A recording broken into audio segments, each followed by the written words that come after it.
Hey, what's up? It's Emily. Welcome back to my channel. If you don't know me, my goal is to make content that helps you thrive in your 9 to 5 and beyond.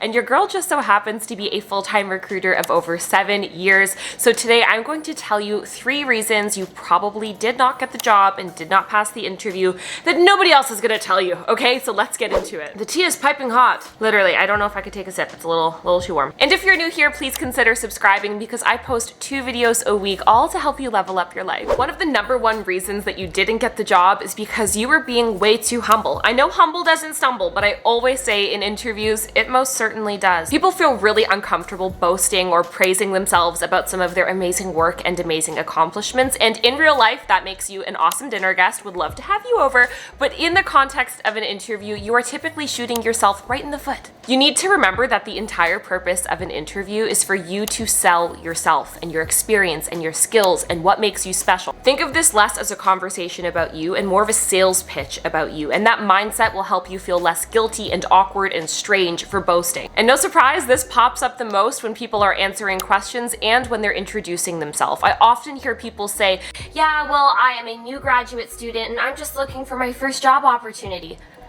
You are so much more than that. You have 4+ years of experience. You have hands-on projects that you've done in school. You have awesome part-time work that's taught you customer service and social skills, and you have a real passion for this work. So where is all of that other information? And this advice applies to everybody. It doesn't matter what stage of your career that you are in, but people are always underselling themselves and leaving out important details. It's human nature to undersell some of our experience, especially when we have pretty intense imposter syndrome and maybe think that we're not as qualified for this role, but let me tell you something. There is no such thing as a perfect candidate. In fact, most people who apply for jobs do not meet 100% of the job requirements. I can tell you right now, the position that I have, I was grossly underqualified for. They were looking for a minimum of 5 to 7 years of experience. Guess how many I had? 3. Guess what? Still got the job because I wasn't too shy to boast about myself. One of the other ways I see people do this is when they're answering specific questions about teamwork or collaboration or projects. Basically, people are too shy to say what they specifically contributed to the work that they've done. They're only really sharing what the team has done. We worked on this great project and here were the results. That's great, but the interviewer isn't interviewing your whole team. They're interviewing you. They want to know exactly what you contributed, how you did it, and what your specific results and incomes were. Most importantly, I need you to eliminate the word just from your vocabulary. I'm just looking for an opportunity to learn. I'm just a new graduate. Oh, it was just a small project. It wasn't just anything. In fact, it is whatever you tell me it is. I don't know your life. I don't know who you are. I don't know how you sleep at night. What I do know is I need you to tell me all of those things. So if you are underplaying what you are doing and the work that you do by using language that minimizes it, like just, you're kind of giving the recruiter no choice but to believe you. It's amazing how much people are willing to Google why their boyfriend isn't treating them well, but not willing to Google some basic information about the jobs they're applying to. The same way that you should be cyber stalking every person you go on a Tinder date with, that's the energy I want you to bring to your next interview. Let me put this down. It's getting hot.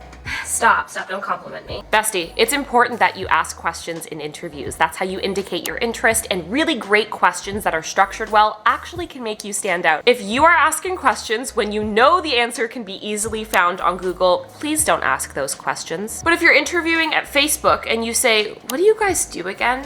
"Oh, yeah, what's this job for again?" The recruiter isn't going to think that you're asking thoughtful, high-value questions. They're going to think that you're underprepared for the interview. And whether they consciously realize it or not, they're going to associate you with a lack of preparedness that ultimately is going to hurt your interview. So if right off the bat you're asking a whole bunch of, "You should have Googled these questions," baby, let me tell you, you're probably not getting a call back, okay? Which leads me to one of my favorite things that you can do in an interview to help you stand out. And if you don't do these things, it could be the very reason you didn't get the job. It's ask thoughtful questions. And I used to think this was silly. Why is me asking questions in the interview supposed to be indicative of my skill? It's actually not. It's indicative of your interest. If you're asking thoughtful questions about how the company operates, the work that they do, that interviewer is going to think, wow, this person's put a lot of thought into this and is interested. And if you ask the right questions, it can actually flex your industry knowledge a little bit and really make that person think about you more. And from a psychological perspective, when you're asking questions that stand out in interviews, you're actually giving the interviewer or recruiter one more thing that's positive to associate with you.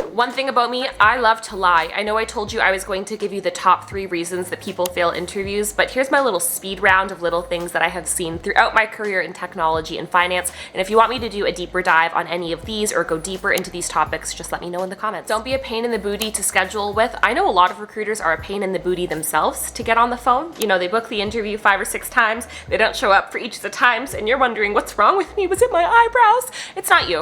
Some people just aren't great at their jobs. Some people make mistakes. I have made those mistakes too. We are all human. But if you are consistently difficult to book an interview with, you're basically forcing the recruiter to move ahead with other candidates. So don't do that. Don't be too comfortable. I have had candidates get real cozy with me, okay? Like, I'm talking ask me on a date, which I know is the extreme side of this, but sometimes they'll get a little too comfy and say like, so how much do you make? Don't get too comfortable too quickly, okay? That is not the way to build a relationship. Now, these might be 3 reasons you didn't pass the interview, but these might not be the reasons you don't get the job. Ultimately, in a perfect world, the right person for the role with the great skills, the right fit for the company, that's the person who's getting hired.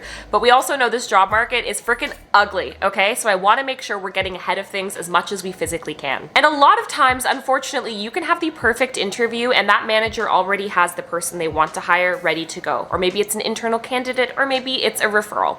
Yeah, because 80% of jobs are filled with referrals, which is just bad news for us sometimes. So ultimately, don't be too hard on yourself, but definitely invest in your interview skills. It is a life skill that you are going to carry with you forever. If you're doing these things already and you're like, hey, what's wrong with me? Why am I not getting interviews? I would highly recommend checking out my playlist up here, just because I break down how to answer basically every single interview question flawlessly. So it might be something small and simple you need to tweak in order to be more effective in those conversations. Welcome back to Nutrition by Addition. If you're preparing for interviews, I am seriously sending like nothing but good vibes your way. I know you're going to be fantastic. If you have questions, don't be shy. You know I respond to every single one of the comments, so hit me up down there. Again, please consider subscribing, throw me a like, throw a dog a bone, throw that ass in a circle, do whatever you gotta do, but you already know what's coming next. It's that goodbye song. Yep, every single time, like Mr. Rogers. I'll talk to you on my next video.